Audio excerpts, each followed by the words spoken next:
I am truly grateful for the support from the LACHS, and it's really an honor to be here to discuss my research, especially alongside a historian as thoughtful as Ariel.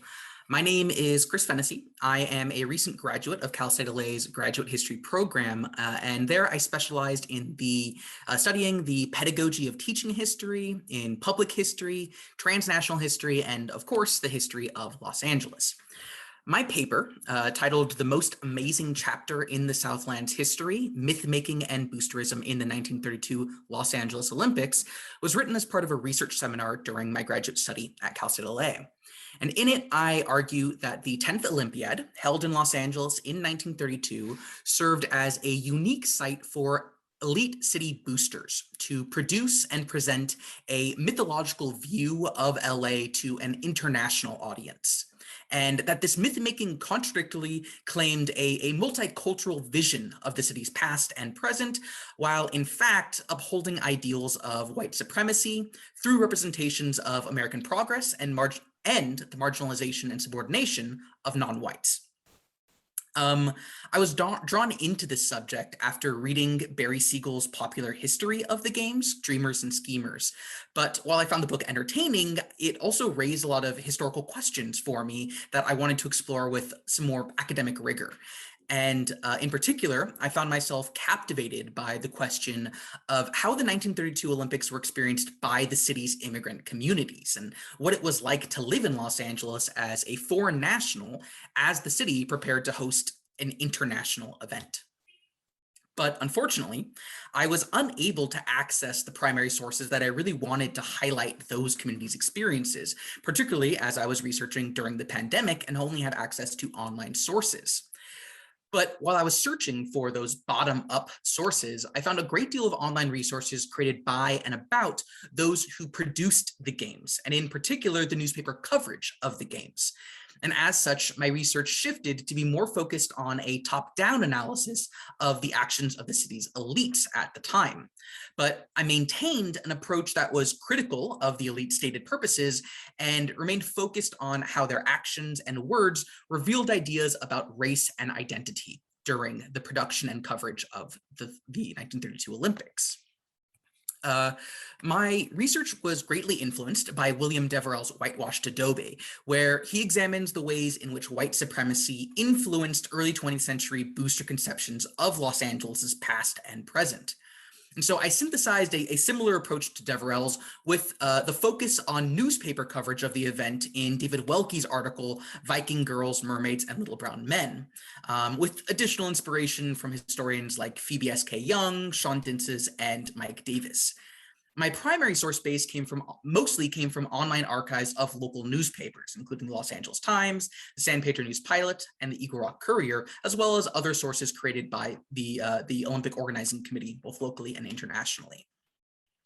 In examining these sources, I utilize a cultural approach wherein I read these articles against the grain in order to eliminate the sensationalism and the contradictions that are inherent within the boosters' representation of the city that they produced for the Olympics' international audience, and how this narrative was ultimately intended to justify and maintain Anglo-white supremacy as LA was entering the world stage as an economic and cultural center. I think my research is particularly relevant now as Los Angeles prepares to host the 2028 Olympics during a time of ongoing racial and economic inequality within the city. My presentation today will focus on, my presentation today will follow my paper structure, which begins with a brief background of the Olympic Games and Los Angeles Boosterism, and then features 3 sections, each of which has an argument or assertion about different aspects of the game's production coverage. First, that the Los Angeles Times worked hand in hand with the booster narrative at the core of the event by advocating for public support for the Olympics and sensationalizing the grandeur and perceived success of the event. Second, that the production of the games and related events presented a mythological history of the city that made claims of interculturalism, but ultimately supported Anglo-American supremacy over the region. And third, that local coverage of foreign athletes demonstrated Anglo elites' views of non-whites as threatening, exotic, and inferior. To briefly go over the 1932 Olympics, the 1932 Games were the 10th such in the modern era, and the ideals of interculturalism, athleticism, and sportsmanship were all at the core of the Olympic movement since it was created in 1896. The Los Angeles Games were uniquely precarious due to, for one, the far distance that Los Angeles was from the mostly European participating nations, and possibly more importantly, the economic turmoil brought about by the Great Depression, which began in 1929. Despite all of these problems, 37 nations ultimately did participate in the games, and they earned a profit of over $1 million for the city, leading the organizers to judge them a great success. And much of that success was the result of very hard work and long work from the actions of city boosters who are at the core of the event's production. The leader of these efforts was this man here, William May Garland, the president of the local Olympic organizing committee and a real estate developer who had been working for decades with organizations like the Merchants and Manufacturers Association to advertise Los Angeles as a city ripe for development and business.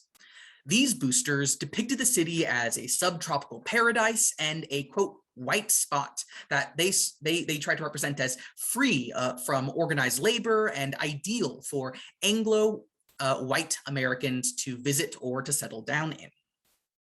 Starting in the 1910s, the city elites, many of whom were themselves very, very heavily invested in real estate in the city, worked to bring the Olympics to Los Angeles as a way of bringing tourism dollars and increasing the city's reputation nationally and internationally. They lobbied officials, businesses, and the public to make arrangements that would convince the International Olympic Committee to choose the city to be a host. For example, when a bond measure to finance the construction of the Olympic Coliseum failed in 1920, the organizers subverted that decision by building a stadium, by building the stadium using a private loan that the city and county ultimately repaid off through rent payments. Then Garland bragged about this modern new stadium to the International Olympic Committee as proof of the city's commitment to the Games. The creation of the first ever Olympic Village in Baldwin Hills was also intended to persuade nations to participate in the event, making it so that Olympians and their staff only had to pay $2 a night for their lodging while they were in the city. You can see a photo of this village here. At the same time, by 1930, Los Angeles itself was much more diverse than the whites-only paradise that it was often advertised as. In a city of about 2 million people, the San Pedro News Pilot reported that the city had what they called foreign populations of over 500,000, including over 100,000 Mexicans, 55,000 Germans, 16,000 Italians, and 25,000 Japanese. There was also approximately 38,000 Black Americans living in the city at the time. However, non-white communities were deeply segregated from the white population and faced intense social and economic disparity. Restrictive housing covenants maintained segregated communities, and an active local membership in the Ku Klux Klan supported these covenants with violent vigilantism. The 1932 Games also coincided with the massive repatriation of Mexican Americans from the United States, sending tens of thousands of Mexican Angelenos to Mexico throughout the 1930s. And so my own research seeks to explore this very nuanced context that the world's foremost international event was occurring in a city with a complicated relationship with its own diverse and international population. My first assertion from my research is that the LA Times served as the boosters' main mouthpiece by sensationalizing its coverage of the Games and attributing their success to inherent values that it espoused about Los Angeles. Harry Chandler was the publisher of the Times, but also an ardent booster who was a member of the Chamber of Commerce, the Year-Round Club, and the Olympic Organizing Committee, as well as a very, very good friend to William May Garland. Under Harry Chandler's direction, the Times consistently supported the Olympics, starting well before they took place. The paper wrote explicitly about the value of the Games for the city, noting that the event would be, quote, an advertising medium which will be felt throughout the world, and anticipating $40 million of tourism money to be spent in Southern California during the Games.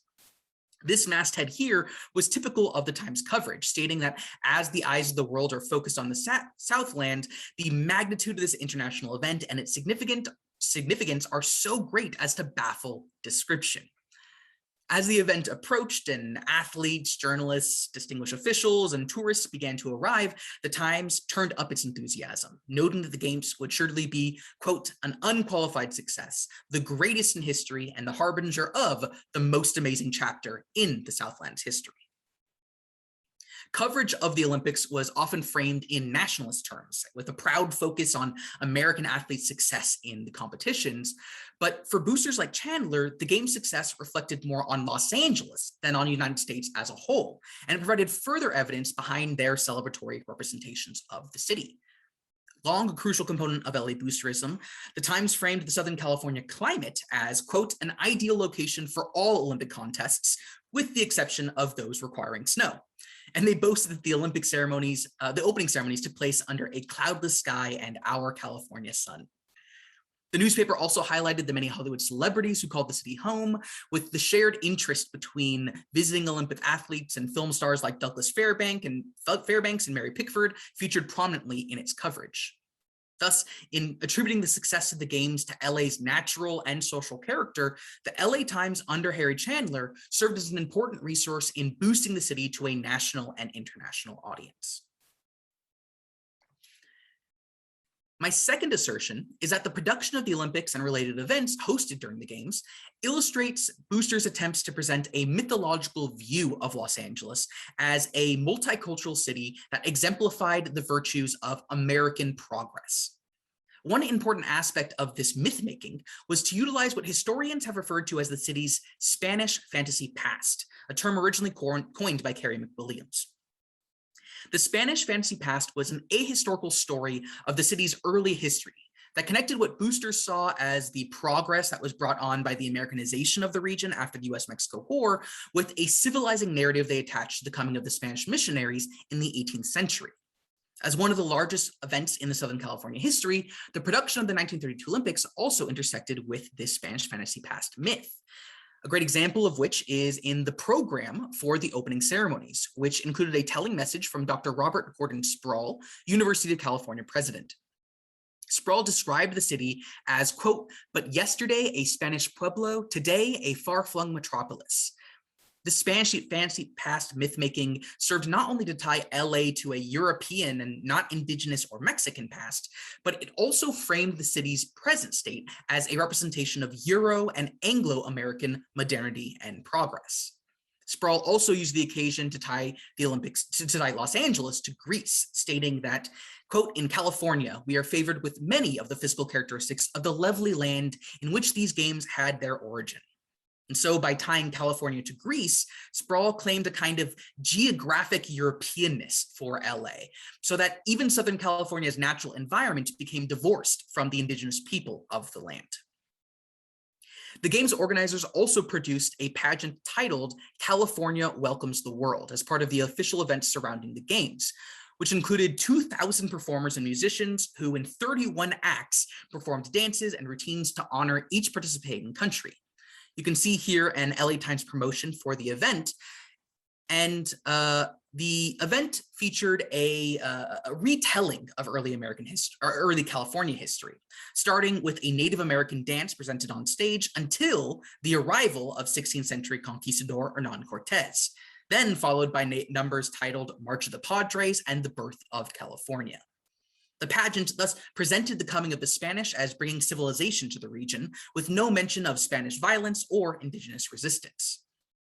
Indeed, the Times labeled the queen of the pageant, Dorothy Alma Priester, as a, quote, native daughter, because she was a descendant of the third white family to settle in the community. This reveals how claims of nativity to the region were specifically correlated to whiteness, and how the pageant celebrated Los Angeles as a white city, even as they attempted to recognize other nations visiting for the games. Viewed alongside the sensationalist coverage of the Olympics in the Los Angeles Times, the myth-making at the heart of these events illuminates how the city boosters had a great deal of hypocrisy, that while celebrating the internationalism of the Olympics mission and claiming that LA was the perfect venue for such an event, their production of the event and the connected pageant and other kinds of programs told an ahistorical narrative of the city's history that disregarded the region's non-white communities, in particular, their indigenous community. My final assertion is that despite claims of internationalism and multiculturalism behind the production and coverage of the 1932 Olympics, local newspaper coverage commonly utilized language that exotified and marginalized non-whites, thereby illustrating a racial hierarchy that served as a foundation for elite conceptions of the city. The most explicit way the local media othered non-whites was in describing the physical features of foreign Olympians.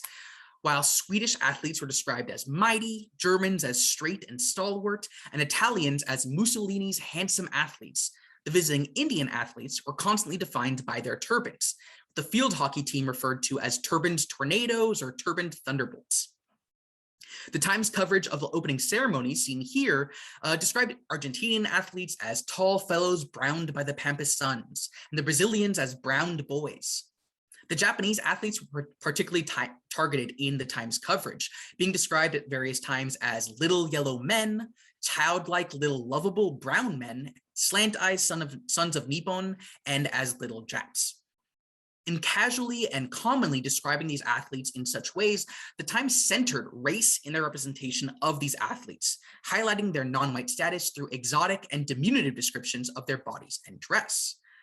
At the same time, they often described male Olympians as from non-European countries in particular as in martial terms, in warlike terms that reflected the threat they were seen to pose to American conceptions of white supremacy. Despite the diminutive descriptions of the size of the Japanese athletes, as competitors, they were often described in threatening ways. The Times wrote that Japan was, quote, the most dangerous rival of the United States for Olympic honors, and commonly used the term legion to describe Japanese athletes. Such language made clear that the underlying perceptions of a Japanese threat, with Olympic competition as a stand-in for military rivalry.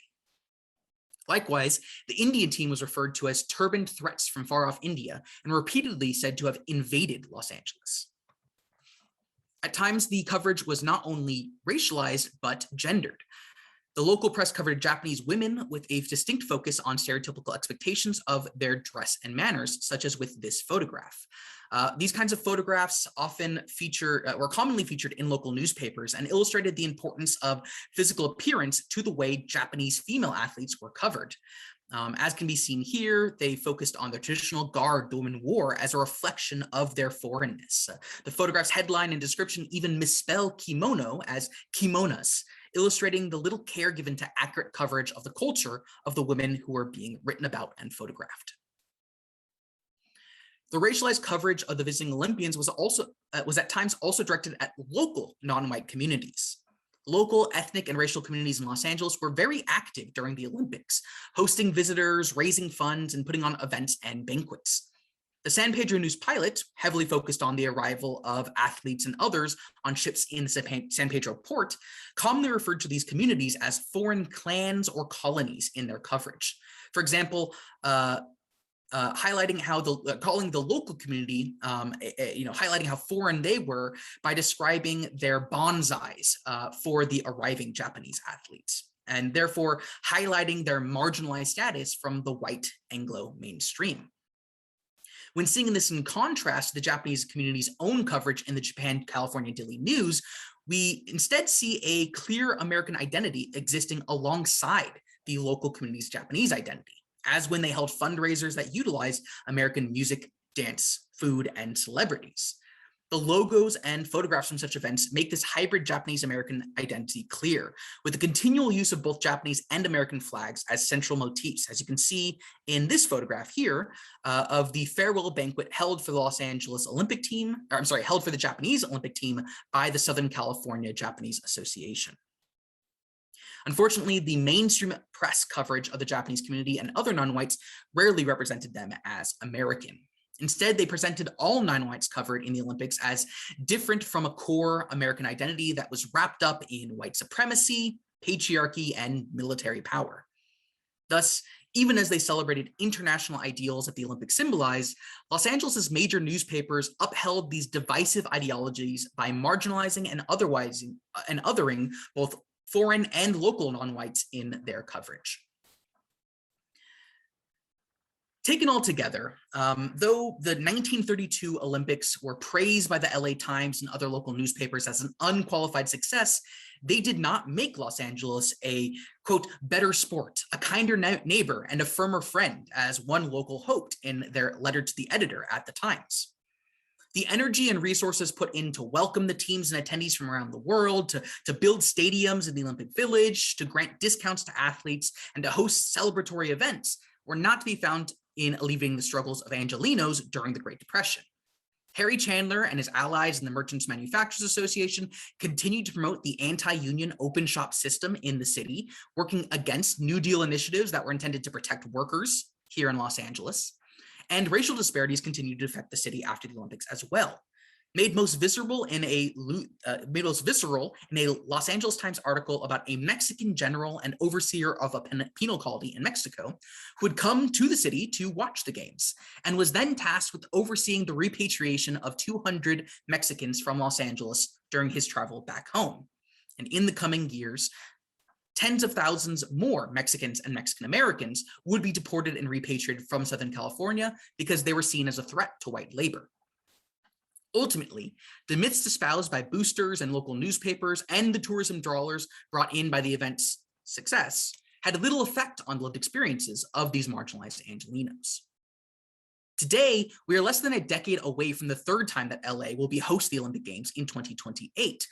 However, not all Angelenos are celebrating this news, and the return of the Olympics has become a controversial topic even after our hosting has been confirmed. A group of 30 local organizations, including Black Lives Matter LA, the Los Angeles Community Action Network, and the LA Tenants Union, have collaborated under the umbrella of No Olympics LA to oppose the Olympics returning to the city. These activists argue that, quote, the Olympics puts the interests of the mega rich and corporate brands above the interests of athletes, fans, and working people in the city it commandeers. And they say that the Olympics will bring displacement, over-policing, and labor exploitation to already marginalized community. You can also see here how they are directly connecting the boosters, the real estate development agencies, to the Los Angeles Times, seeing the same kinds of connections that were evident in the 1932 Olympics. After doing this research into the 1932 Games, I see a lot of validity behind the No Olympics movement's concerns. LA has historically sought to host such mega events with dreams of development and tourism dollars in our eyes, but it's imperative that we ask who the beneficiaries of all the resources that are invested into and gained from such events, and whether all the elements that come along with such a massive undertaking mitigate or magnify the inequalities that our communities face. Viewed historically, it's clear that without a larger push against the elite benefiting commercialization of the Games, the 2028 Olympics will likely serve as another successful event, if only for the city's wealthiest people. Thank you. That was great. We have some questions for you. Michael Holland asks, unlike the 1984 and 2028 Games, the city of Los Angeles had very little active participation. This based on the minutes of the city council and the lack of a committee identified by the city archives. I think that there's a truth to that a lot of this boosterism was done by private citizens. It was not a kind of city created thing, the way that we certainly have had with 2028 and definitely had with 1994, where city officials really understood the value of the Games for the city. In 1932, it was very much created a undertaking that was spearheaded by private citizens, typically people with a lot of investment in the city, real estate developers like Garland, who had a lot to gain from such an event, making LA, come onto the international stage. So I think by 1984, things had changed so much in the city that the city realized how important this kind of was, and it was much less of a private concern. I will say though, even though the city council wasn't kind of the ones bringing these Games forward, they were certainly heavily involved, in large part because they worked so much alongside the private city boosters like Garland. And so they would, put bills on on local, county, and statewide measures to try to get funding for facilities, for publications, to help get other kinds of things. And the city was actively involved in those kinds of efforts as well. The planting of the palm trees of Los Angeles. I think over 10,000 palm trees were planted before the 1932 games to make the city look more exotic, which I believe was funded through public funds as well. So they were involved, even if they were not nearly to the extent in 1984, or they will be in 2028. Yeah. Michael also notes that Japan had invaded Manchuria in 1931. Could the coverage in the LA Times be coded language as to a potential military threat, which they were at the time? Absolutely, yeah, and then that was certainly crucial to my third part of my research, was how Japan was already on the rise as a military threat to the United States, and that the Japan was actually well enforced. They're most likely, I believe, they were the second most populous competitor in the games that year, and certainly a lot of newspaper coverage kind of took that as a stand-in for American-Japanese conflict. Yeah, no question about it. Carol Mitchell comments, very well prepared, Chris, and very specific. Were the 1932 games LA's by default? Did any other city bid? No other city bid, but actually LA was trying to host the games earlier than that. They tried to get the games for 1924. So starting in like 1918 or so, Garland was meeting with the International Olympic Committee to try to get the games, and tried to host it in 1924. Didn't do that. Already granted to Paris. Tried to get to host it in 1928, but I think they were already promised to Amsterdam. I do believe that when, I think in 1928, the games were possibly not going to go forward because the host city, wasn't entirely on their things. LA came in and said, hey, we're still ready to host those games if you'll have us. But those games went forward as they were. And already before that, around 1922, I believe, 1923 is when LA was awarded the 32 games. And that was probably the earliest awarding up to that time, where, there were no other bids because the process really didn't come out that early in the past. But LA was just, so, and Garland in particular, were so kind of put so much pressure on them to have us host that we got that without having to go through a really competitive bidding process. Joellen Mims asks, comments first. You kind of already answered this, but can you expand on your thoughts on the upcoming 2028 LA Olympic Games in comparison to the 1932 games based on your research? Has LA really progressed greatly in terms of socioeconomic inequality since the 30s in some respects? And how do you think city elites and Olympic proponents will try to cover the upcoming Olympics? Yeah, I think that the games, as kind of was mentioned earlier, the city has been really heavily invested in these games. Eric Garcetti in particular wanted these games to come to Los Angeles, and again bid early to get the 2028 games, originally wanting the 2024 games, but agreeing to get the 2028 games and to try to build up our infrastructure for that. And I'd say that already the coverage of the games tends to be very sensationalized, tends to be very kind of boosterisk. The LA Times are very pro Olympics, I would say, in their coverage. I think that they aren't nearly as explicitly compromised as they were under Harry Chandler's reign in the 1930s, but I would certainly say that they have a pretty pro-Olympics bent. They'll often cover, maybe when they do cover the controversies of the Olympics, I don't see a lot of reporting that is really critical of the way that Olympics, both in Los Angeles and outside of LA, have brought problems with a redevelopment that tends to displace local communities, which certainly we're going to be seeing for the Olympics here. I will say that one thing the No Olympics movement does really well is they have provided their own research into a lot of these issues, and those are fact-driven, data-driven figures that are kind of highlighting that. And I personally wish that the LA Times would do a little bit better reporting of those negative circumstances. even as, they report on also the benefits that the city will see. Obviously it's going to bring in a lot of money, a lot of tourism dollars, a lot of, corporate dollars and things like that. But, I think that the biggest issue is whether, at this point we have a very active local community and vocal local community members who are vocal about the ways that I think these inequalities can be exacerbated by the Olympics. And I think that those kinds of things are underreported, is what I'll say. What are some ways that this exotification specific to the Olympics influenced whiteness, if at all? Are there any sharp shifts in the expectations of white men, women, or established white spaces? For instance, are these discussions of these white expectation spaces in reference to an exotified other?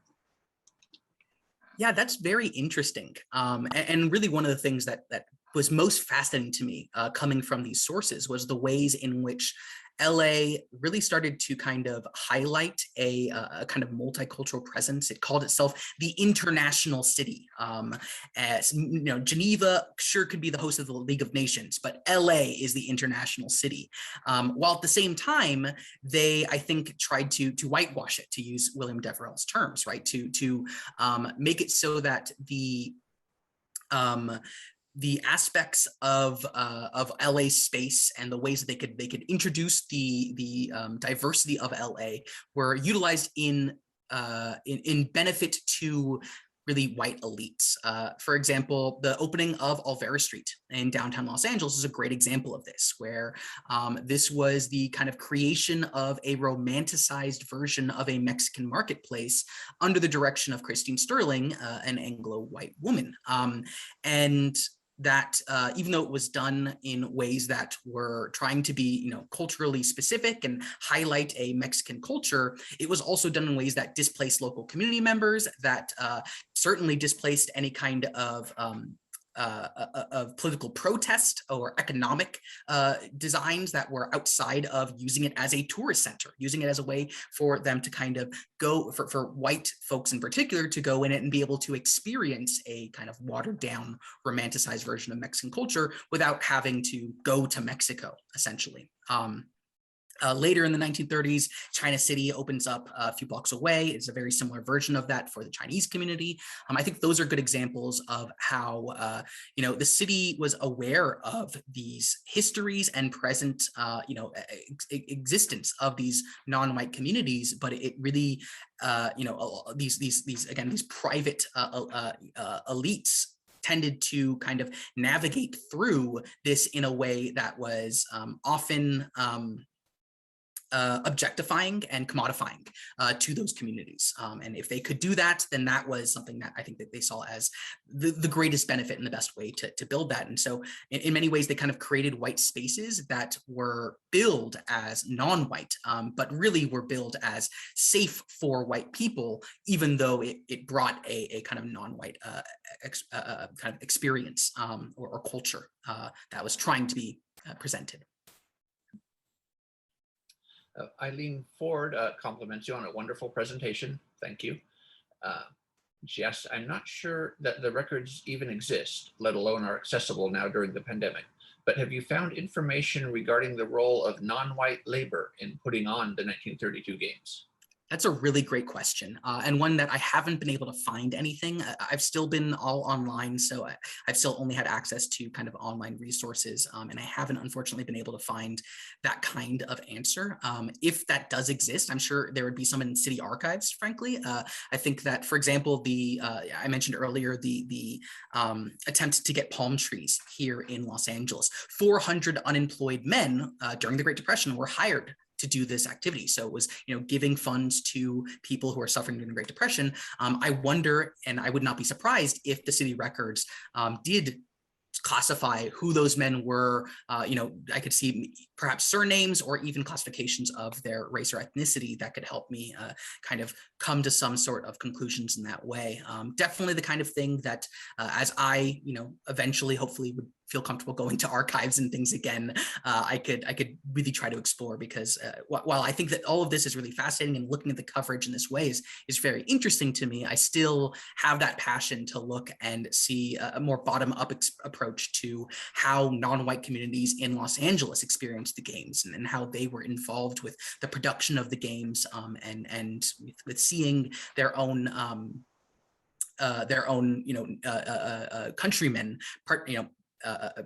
being athletes in these games. I think one of the most interesting things that didn't really fit in with my main arguments, but I found extremely compelling, was that Los Angeles served as a site for the Mexican boxing team's Olympic trials. So because LA had such a large Mexican national population, they held trials for people to be able to try to be on the Mexican national boxing team in Los Angeles, because there were so many, and I believe a couple local Mexican boxers did compete in the Olympics. So I was only able to find some very brief kind of allusions to that in the newspaper coverage, but I think that more research into those kinds of experiences would be really, really fascinating. And of course, labor being another great fascinating topic.